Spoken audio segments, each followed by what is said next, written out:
Hello and welcome to my channel Archi Ghosh and this is top mentor doctor Chinmay Ghosh. Inorganic series revision के लिए तैयारी चालू करवा रहा हूं आप लोगों की। अगले 10 दिन तक मैं कंटिन्यू ऐसे कुछ इंपॉर्टेंट पॉइंट्स रोज 10 पॉइंट्स में आप लोगों के लिए ऐसे शॉर्ट शॉर्ट वीडियो अपलोड करूंगा। अपनी टाइम इन्वेस्ट करेंगे 10 मिनट और फटाफट मोस्ट एक्सपेक्टेड 10 पॉइंट्स जहां से क्वेश्चंस आ सकते हैं वो मैं आप लोगों को बताते जाऊंगा। और जो बच्चे मेरे चैनल पर नए हैं वो सब्सक्राइब कर लें, ऐसे ही जबरदस्त वीडियोस आपके लिए मैं अपलोड करने वाला हूं। तो स्टार्ट करते हैं। पहला पॉइंट है due to high electronegativity and small size fluorine forms only one oxo acid HOF, जो कि फ्लोरिक 1 एसिड है। जनरली फ्लोरीन -1 ऑक्सीडेशन स्टेट में होता है। ये लाइन से 2018 में क्वेश्चन आया हुआ है, पेज नंबर 192 आप रिफर कर सकते हैं एनसीईआरटी से। तो high electronegativity small size fluorine एक ही ऑक्सो एसिड बनाता है HOF। अगला पॉइंट है वेकेंट डी ऑर्बिटल वाला, 2019 का सवाल है। Due to presence of vacant D orbital in silicon germanium and tin, silicon germanium और टिन में वेकेंट डी ऑर्बिटल होता है तो ये अपने ऑक्टेट को एक्सपैंड कर सकते हैं 6 तक। So they can form species like SiF62 negative, GCl62 negative, SnOH62 negative. तो यहां पर कौन एग्जिस्ट नहीं करता, ऐसा सवाल आया था। तो SiCl62 नेगेटिव एग्जिस्ट नहीं करता because 6 large chloride ions cannot be accommodated around Si4 positive due to small size. Silicon बहुत छोटा है और उसकी तुलना में 6 बड़े बड़े क्लोरीन को वो अपने साथ एकोमोडेट करने में उसको मुश्किल होती है। तो उसकी स्मॉल साइज के कारण ये SiCl62 नेगेटिव नहीं बना सकता, लेकिन SiF62 नेगेटिव बना सकता है। तो ध्यान रखना, इस पे से क्वेश्चन आया हुआ है, पेज 316 एनसीईआरटी 2019 का सवाल। ठीक है, फटाक से अगला पॉइंट देख लेते हैं। आयोनिक नेचर और कोवेलेंट नेचर पे बेस्ड क्वेश्चन है, आप लोग इसको फायांस रूल से भी बना सकते हो। PbF4 आयोनिक नेचर का होता है। देखिए कैसे जज किया, बड़ा पॉजिटिव मतलब कैटायन और छोटा एनायन। बड़ा कैटायन और छोटा एनायन होने पर वो जनरली आयनिक नेचर का होता है। स्टेटमेंट था कि PbF4 कोवेलेंट नेचर का, ये रॉन्ग स्टेटमेंट है क्योंकि PbF4 हमने जज किया आयनिक नेचर का है, बड़ा साइज कैटायन छोटा साइज एनायन। फटाक से रिवीजन हो गई। पेज 316 एनसीईआरटी 2019 का सवाल। इसके अलावा इसमें से जो सही पॉइंट्स थे वो ये हैं, SiCl4 आसानी से हाइड्रोलाइज हो सकता है। GX4 GX2 से ज्यादा स्टेबल है। क्यों? क्योंकि ऑक्सीडेशन नंबर G4 पॉजिटिव और G2 पॉजिटिव में G4 पॉजिटिव ज्यादा स्टेबल है। इस सीरीज में याद रखना इनर्ट पेयर इफेक्ट पढ़ लेना, जिससे Pb2 पॉजिटिव ज्यादा स्टेबल होता है as compare to Pb4 positive. Inert pair effect ऊपर से नीचे ग्रुप में क्या होती है, इंक्रीज होती है, तो लोअर ऑक्सीडेशन स्टेट ज्यादा स्टेबल हो जाता है। तो इस फैमिली में ये वाली पॉइंट याद रखना। इनर्ट पेयर इफेक्ट एक बार जरूर देख लेंगे, पेज नंबर 316 जरूर रिफर करें और इस वीडियो का ये सब पॉइंट जरूर दिमाग में रखें। SnF4 आयनिक नेचर का होता है। SnF4 आयनिक नेचर का क्यों है? बड़ा कैटायन है और छोटा एनायन है। अब 2019 में फिर से एक क्वेश्चन आया था, हाइब्रिडाइजेशन शेप्स किससे? जेनॉन कंपाउंड से। Page 205 NCERT. ये 4 कंपाउंड्स हैं, एक बार रिवाइज करते हैं। XeF4 sp3d2 square planar, XeF6 sp3d3 distorted octahedral, XeOF4 sp3d2 square pyramidal, XeO3 sp3 और पिरामिडल। तो ध्यान रखना, XeF4 XeF6 XeOF4 और sp3 का मैच द फॉलोइंग फॉर्मेट में क्वेश्चन आया था।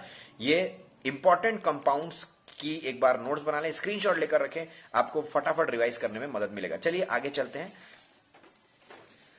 Point number 5, thermal stability order for H2E decreases because He bond energy decreases on going down the group. Group 16 का सवाल था 2019 से। देखिए 2019 में कितने सवाल आ रहे हैं इनऑर्गेनिक से, पेज 182 एनसीईआरटी।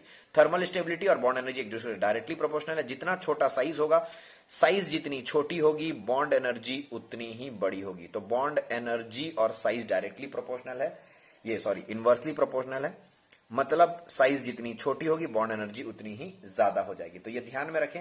और ये इस तरह से अगर आप बॉन्ड एनर्जी आप देखें तो बॉन्ड एनर्जी किसकी ज्यादा है? वाटर की ज्यादा है एज कंपेयर टू H2PO। तो बॉन्ड एनर्जी अगर वाटर की ज्यादा है तो इसकी भी थर्मल स्टेबिलिटी ज्यादा होगी। तो ऑर्डर ऑफ थर्मल स्टेबिलिटी ऊपर से नीचे डिक्रीज होगी। H2O सबसे ज्यादा, उससे कम H2S, H2SE, H2T, H2PO। ठीक है, अगला पॉइंट है 2019 का ही, फिर से पेज 169 170 189 197 को कवर कर रहा है। प्योर नाइट्रोजन कौन से मेथड से बनता है? सोडियम अजाइड बेरियम अजाइड से। हेबर प्रोसेस अमोनिया से बनता है। कॉन्टैक्ट प्रोसेस सल्फ्यूरिक एसिड से और डीकंस प्रोसेस से क्लोरीन बनता है।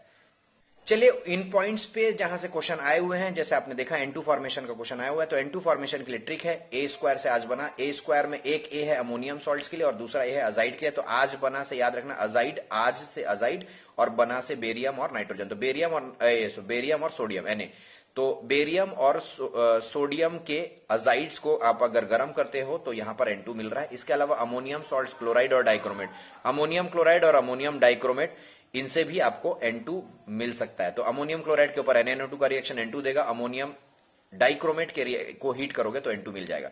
अमोनिया प्रिपरेशन इंपॉर्टेंट है, अमोनिया प्रिपरेशन एक बार देख लेंगे हेबर्स प्रोसेस से। N2 और 3H2 इससे 2 अमोनिया मिल जाएगा, हेबर्स प्रोसेस है। Catalyst iron promoter molybdenum, heat of formation negative दिखा रहा है, मतलब exothermic process according to Le Chatelier principle, ज्यादा अमोनिया फॉर्मेशन के लिए टेम्परेचर कम और प्रेशर ज्यादा होना चाहिए।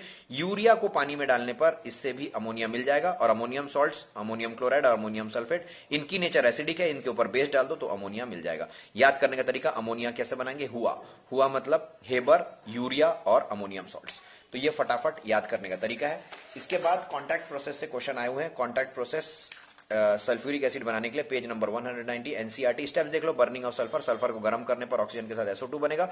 वो SO2 को आप, ये वनेडियम पेंटॉक्साइड, यहां से क्वेश्चंस बनते हैं, तो SO2 के साथ कौन सी कैटालिस्ट लगाओगे ऑक्सीडेशन के लिए, SO2 को कन्वर्ट करना है SO3 के लिए, तो SO2 को ऑक्सीजन के साथ वनेडियम पेंटॉक्साइड के प्रेजेंस में कन्वर्ट करना है। यही सबसे इंपॉर्टेंट स्टेप है। एक्सोथर्मिक है, इसीलिए लो टेंपरेचर और हाई प्रेशर फेवर करेगा। उसके बाद जो SO3 बना है उसको H2SO4 के साथ रिएक्ट करके H2S2O7 ओलियम बना देते हैं।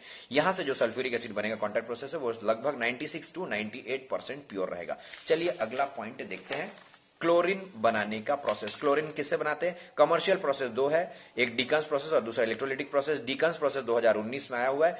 HCl और ऑक्सीजन का रिएक्शन CuCl2 के प्रेजेंस में 723 केल्विन क्लोरीन देगा। इलेक्ट्रोलिटिक प्रोसेस से क्लोरीन को भी ऑब्टेन किया जा सकता है ब्राइन के इलेक्ट्रोलिसिस से, जहां पर क्लोरीन कहां पर मिलेगा, एनोड पर मिलेगा। स्क्रीनशॉट लेके रखें। मैंगनीज के कंपाउंड्स देखो, MnO2 और KMnO4। तो याद रखना ट्रिक क्या है, मन से एसिड डालकर क्लोरीन बनाओ, मतलब मन से एसिड डालकर क्लोरीन बनाओ। इस ट्रिक से आपको क्या मिलेगा, मन मतलब मैंगनीज कंपाउंड, MnO2 के ऊपर एसिड डालो HCl H2SO4 तो भी Cl2 मिलेगा। KMnO4 पोटेशियम परमैंगनेट, ये भी मैंगनीज का कंपाउंड हो गया, एसिड डाल दो क्लोरीन मिलेगा। तो इस तरह से आपको याद रखना है, ना कि रिएक्शन याद रखें, क्योंकि रिएक्शन याद रखोगे तो आप परेशान होगे। तो मन से एसिड डालकर क्लोरीन बनाओ, मन से एसिड डालकर मतलब मन मतलब मैंगनीज के कंपाउंड के ऊपर एसिड डाल दोगे तो क्लोरीन मिलेगा। MnO2 4HCl Cl2। अब MnO2 के ऊपर HCl की जगह NaCl H2SO4 डालोगे तो भी Cl2 मिलेगा। KMnO4 के ऊपर HCl डालोगे तो भी Cl2 मिलेगा। So this is it, how you remember the things. अगला इंपॉर्टेंट पॉइंट है, पूछा था कि ClF3 में क्लोरीन के अराउंड में कितने लोन पेयर है, तो ये तो आपको बॉन्डिंग से ही बन जाएगा। एक बार देख लेते हैं। ClF3 मतलब इंटर हैलोजन कंपाउंड है, तो बेसिकली इंटर हैलोजन कंपाउंड आपको रिवाइज करा देता हूं। पेज नंबर 203 एनसीईआरटी है ना, यहां से क्वेश्चन आया हुआ है, 2018 का क्वेश्चन है, देख लीजिए। sp3 डिहाइब्रिडाइजेशन आपको दिख रहा है, 2 लोन पेयर है, बेंट और टी शेप्ड है। उसके बाद ये इंटर हैलोजन कंपाउंड से एक बार रिवाइज कर लेते हैं। XX डैश होता है जिसमें ClF, BRF, IF, BRCl, ICl ये सब लीनियर है, सब में 3 लोन पेयर्स हैं। XX3 डैश है, ClF3, BRF3, IF3, ICl3, जो कि यहां से क्वेश्चन आया। Ben T shape sp3d 2 lone pair हो गए सेंट्रल एटम पे। स्क्रीनशॉट लेके रखें। XX-5, IF5, BRF5, ClF5, एक लोन पेयर दिख रहा है, स्क्वायर पिरामिडल sp3d2 हाइब्रिडाइजेशन। उसके बाद XS-7, IF7, सिर्फ एक ही कंपाउंड आपके एनसीईआरटी में दिया हुआ है IF7, क्योंकि यही अकेला है जो लार्ज नंबर ऑफ फ्लोरीन को एकोमोडेट कर पा रहा है। XX7 डैश, तो XX, XX3 dash, XX-5, XX-7, pentagonal bipyramidal IF7, sp3d3 और 0 लोन पेयर्स। यहां पर कोई लोन पेयर नहीं दिख रहा है एक्स के अराउंड में, मतलब हैलोजन के अराउंड में। ठीक है, अब एक बार जल्दी से ये इंटर हैलोजन कंपाउंड्स को रिवाइज कर लो। 2 अलग अलग हैलोजन जब कंबाइन करते हैं तो इंटर हैलोजन कंपाउंड्स बनता है, जिसमें से साइज x की x डैश से ज्यादा है, इलेक्ट्रोपॉजिटिविटी x की x डैश से ज्यादा है। ये कोवेलेंट है, डायमैग्नेटिक है, वोलेटाइल सॉलिड या लिक्विड बनाते हैं। मेल्टिंग पॉइंट, बॉइलिंग पॉइंट की हाई होती है। More reactive than individual halogen, मतलब जिस हैलोजन के ये कंपाउंड बनते हैं उनकी तुलना में जो इंटर हैलोजेंस जब आपस में मिलकर बनेंगे तो वो ज्यादा रिएक्टिव होगी। क्यों, रीजन पूछ सकता है, ये भी एनसीईआरटी का लाइन है। एक्स डैश बॉन्ड मतलब इंटर हैलोजन में एक्स और एक्स डैश के बीच में जो बॉन्ड बनेगा वो नॉर्मल एक्स बॉन्ड की तुलना में हल्का होता है, वीक होता है, इसलिए जल्दी टूट जाता है, इसलिए ज्यादा रिएक्टिव है। इंटर हैलोजन कंपाउंड आसानी से हाइड्रोलिसिस कर सकते हैं। 8वां नंबर का इंपॉर्टेंट पॉइंट है, पेज 199 200 पेज नंबर एनसीईआरटी 2016 का सवाल। Acidic behaviour oxo acids of halogen से क्वेश्चन आया था। ये देख लीजिए, acidic behaviour directly proportional to oxidation state, मतलब जितना ज्यादा ऑक्सीडेशन स्टेट होगा उतना ही ज्यादा एसिडिक बिहेवियर होगा। HOCl, HClO मतलब HClO2, HClO3 और HClO4 का क्वेश्चन है। हाइपोक्लोरस, क्लोरस, क्लोरिक और परक्लोरिक, इसमें क्लोरीन +1, +3, +5 और +7 में, तो कंटिन्यूअसली +7 तक इंक्रीज हो रही है। 9th point, bond dissociation energy, group number 17 का सवाल है। ये 2016 नीट में से आया हुआ, पेज 194 का क्वेश्चन आप देख सकते हो, ये 194 से। करेक्ट ऑर्डर Cl2 फिर Br2 फिर F2 फिर I2 है। इसका मैंने एक बार पॉइंट आप लोग को रिवाइज कराने के लिख दिया है। Bond dissociation energy of halogen family decreases down the group as the size of atom increases. ऊपर से नीचे जाने पर बॉन्ड डिसोसिएशन एनर्जी कम होती है, लेकिन यहां पर एक डिफरेंस आ रहा है, एक्सेप्शन आ रहा है। The bond dissociation energy of fluorine is however lower than that of chlorine and bromine because of inter electronic repulsion. Fluorine में बहुत कम बॉन्ड डिसोसिएशन एनर्जी के पीछे का रीजन है इंटर इलेक्ट्रॉनिक रिपल्शन एंड और due to the small atomic size of fluorine. Fluorine की size छोटे होने के कारण इंटर इलेक्ट्रॉनिक रिपल्शन बढ़ जाती है।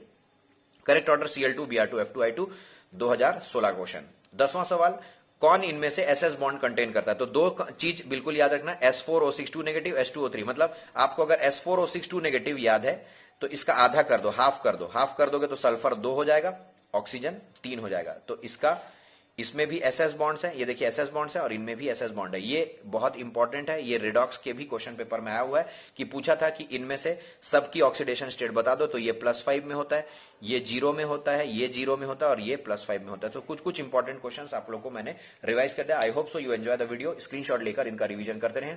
Hope so you will get selected in your exam. Best of luck, get into AIIMS and subscribe my channel. Thank you.